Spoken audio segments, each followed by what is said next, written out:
Hey guys, D.Bowie here, and this is how to play roaming Monkey King in 704 featuring Kuroky and Jerax.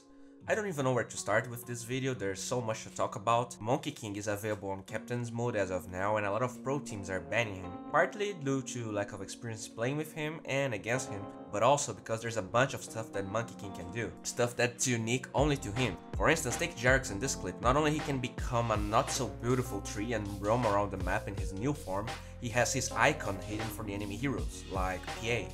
He also doesn't draw aggro.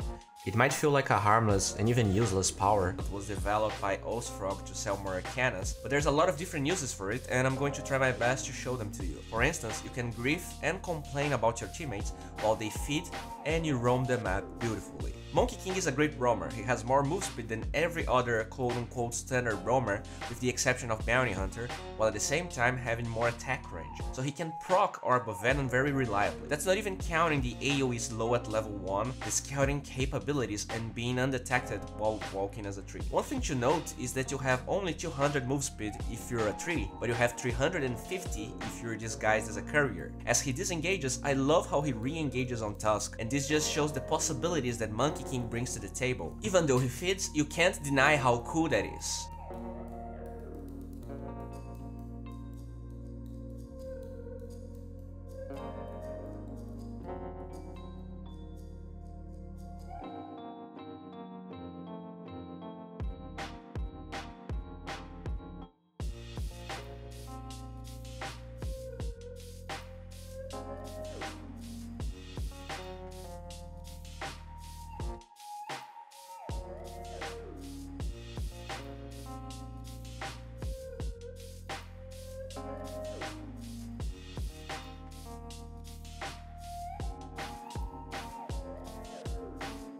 Jerax goes for a kill in the mid lane, and one thing to note is that he becomes a courier when he uses the skill exactly in the middle of the lane. If you cast Mischief 350 radius away from the trees, he has the chance to be a courier, and this gives him more move speed to move around the map. It's actually a pretty substantial move speed bonus, considering you also have the bonus of being undetected in the minimap. He even uses it to close the gap on Amber and right click him once. Because he applied Orb of Venom once, he can keep getting more procs on Amber Spirit, and with the combination of Smoked Pudge, Lane War, and the Jingle Mastery stacks, Jerax can easily go back to the fight and they get the kill.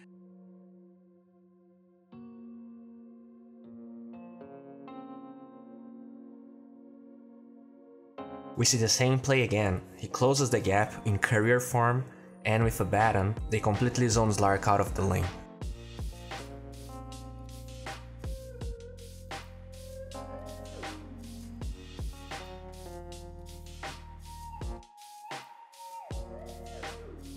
As he disengages, he keeps using Mischief, and as Rubik runs down the ramp, he knows he can walk as a tree, and Slark is pretty much the saddest hero in that game.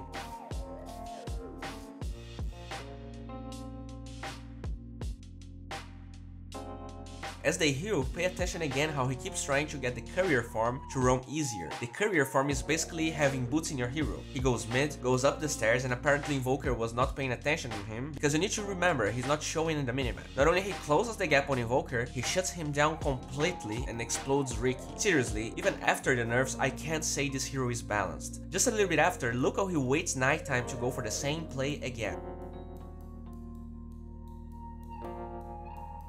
He gets lucky with the double damage, and even though Scarif shows up mid-kill, the huge kill is Radiance for the taken. We see another cool use of Mischief that always works. It would be more effective if Slark didn't have an AoE skill. It all starts with Slark TPing, but feeling forced to cancel the item because he sees Monkey King jumping through the lane. The fact that Sunstrike probably gave vision for Slark also doesn't help, but he almost survives since he doesn't show in the minimap, and they end up bringing Slark down afterwards. Monkey King is a lot like Earth Spirit. He can fight all the time, is a good Orb of Venom carrier, has long range initiation, so as Pudge Hug Sand King, Jerax completely abandons him and pay attention to his decision making. Usually you'll see those clips with 4-stack Jingle Mastery Monkey Kings using the stun to deal massive amounts of damage, but in tons of situations the roaming Monkey King cares more about the disable time than the damage, so when he sees that he can land both Disruptor and Throw with the same disable, he instantly commits to it. One of the big advantages of Monkey King is that even though he's not inherently tanky, in fact he has has very low armor and base HP, he has the sustain from Jingle Mastery, allowing him to dive creep waves as well as towers, and most of the time reign victorious. One thing you can't forget is that your enemies can hit you when you're a tree or a courier, so you need to be careful when you blend in. Nighttime is a good time to try to trick someone, but Troll was very aware of what Monkey King could do. He TP's bot and tries for the same play. When he engages, since Sand King already committed Burrow Strike, he can play greedy and try to build Jingle stacks. Not only they kill Sand King and Tusk, but Monkey King gets pretty close on killing Ember as well.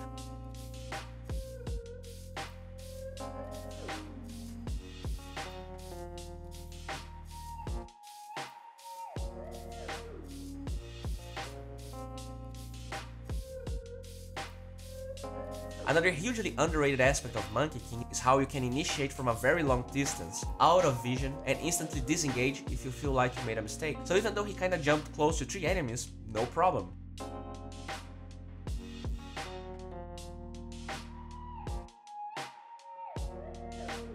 As Batrider lassos Troll, look at Jerax clicking patterns. He walks to the left so that he can land his Fisher on multiple heroes and not only Troll. Almost clips Tusk on top of everyone. And if you keep watching this clip, you're going to notice that Monkey King is kinda like Bounty Hunter. You want to focus him in the beginning of the fight. While Bounty Hunter's impact isn't so clear, you know that at the end of the fight, if Bounty is alive, the enemy team will have gold advantage. In Monkey King's case, he just gets a tons of kills alone, because he has the chasing potential and the damage to wear everyone in this early game fights.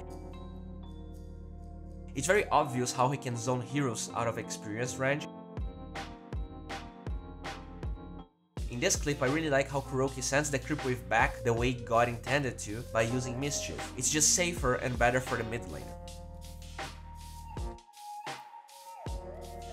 As he waits the Rune, Pudge starts a fight with STARLADDER, and another strength of Monkey King gets pretty clear. He's just reliable and easy to play. While Earth Spirit has more nuance, at the end of the day, if you're playing your second game of Earth Spirit versus your second game of Monkey King, it's just way easier to have an impact. He can easily blink into the fight with more chance of hitting the slow in comparison to Earth Spirit. Not only that, after a successful kill, usually you're going to have Jingle Mastery stacks that you want to use fast because they don't last forever as they used to. In this case though, Sniper doesn't fall for it. Not exactly, but Pudge dies again. I like to think of Monkey King as a physical damage Earth Spirit that has less disruptive abilities but overall more damage. Most of the time, you're going to see in these pro player videos in YouTube, people maxing Jingle Mastery. While the build can work sometimes, in every pro game that happened on DAC until now, people always maxed Boundless Strike at level 7. The stun duration is the most important aspect of the skill, and in this Kuroky game he goes for that build. It's clear in this clip that Invoker dies to the big duration of the stun, guaranteeing follow-up for his teammates. Since you're not farming so much, you're not going to have a lot of damage and levels to make so much use of Boundless Strike and Jingle Mastery at the same time. The stun duration itself could be a way of getting solo kills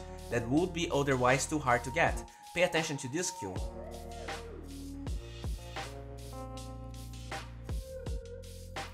The first aspect I want to point out is how he waits to jump in a way that he lands behind Skyref. This means that Sky can't insta-silence him, guaranteeing that the Boundless Strike animation will complete. The stun itself gives him 2 extra hits, and by saving face boots to the right situation, he gets the kill even while slowed. Since he has extra hits and STARLADDER is there, they just melt Sniper.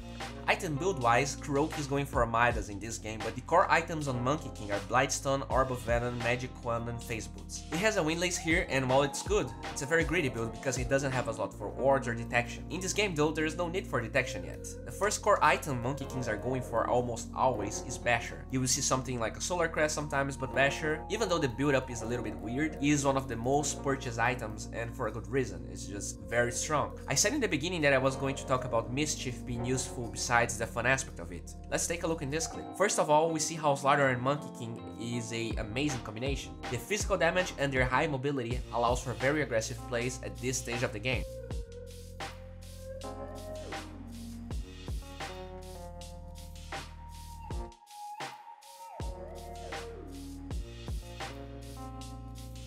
Kuroky gets a triple kill, but keep watching. He ends up going for a somewhat greedy, more like an useless jump, and as he runs away, the creeps chase him. If he was able to survive the tower hit, the creeps will never aggro on him while doing that play. While with many other heroes, that wouldn't be the case. He ends up falling, but it's clear that this nuance can be relevant in scenarios where creep aggro is important.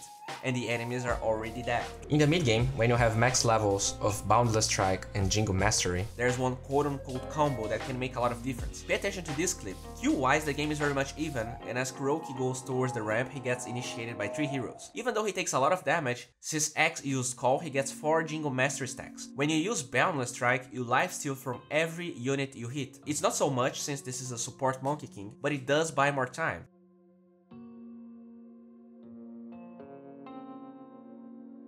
For more Radiant heroes to feed their lives. But this is something you should consider to do. In the early game, Boundless Strike is definitely more useful as an initiation tool, or even setup for you to get 4 stacks of Jingle Mastery. In the mid game, the lifesteal, especially if you hit creeps on top of heroes, can be almost a cheese for you. Another point I want to mention, and that while minor can make some difference, is that you can cancel Wukong's command. A lot of people sometimes commit to a very suboptimal ult, and in this clip we can see him canceling the skill.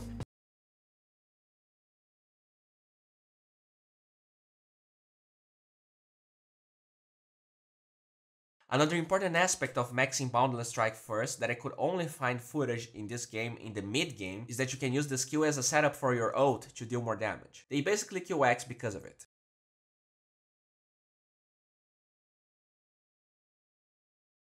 Well, this wraps up for today. If you enjoyed this video, please guys, give it a thumbs up. If you want to see the extended version of this video, please check the link in the description. Pugna is a platform where you can learn from people like Chessie, Fogg, Munib, and get better at the game. Just figure out the patch faster than others and get those easy wins.